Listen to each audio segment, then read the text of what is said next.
Түркістан облысының Арыс қаласындағы жарылыстан зардап шеккен азаматтарға гуманитарлық көмек көрсету мақсатында Нұр Отан партиясының Қызылорда облыстық филиалына қарасты барлық аумақтық филиалдарының ғимараттарында қабылдау бекеттері ашылған.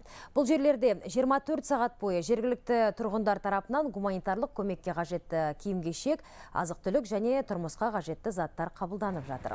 Оның алғашқы легі көршілес өңірге жеткізілді. Сондай-ақ партия белсенділер мен облыстық, қалалық, аудандық филиалдарының қызметкерлері бір күндік жалақысын арыстықтарға көмек беру мақсатында ашылған арнайы есепшотқа аударған. Назарбаев зияткерлік мектебінің оқушылары мен ата-аналары да игі шарадан шет қалған жоқ.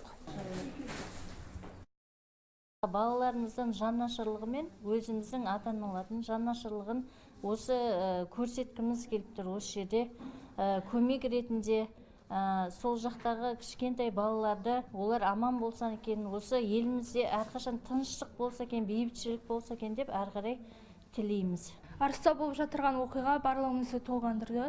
Және де осындай көмек қолын көрсету үшін біз осы жұмысқа атсалысып жатырық. Және де Назарбаев зияткерлік мектебі әрқашанда осындай жұмыстарға көмектесуге әрдайым дайын. Және де барлық қазақстандықтарды осы жұмысқа атсалысуға барлығымызды шақырамыз.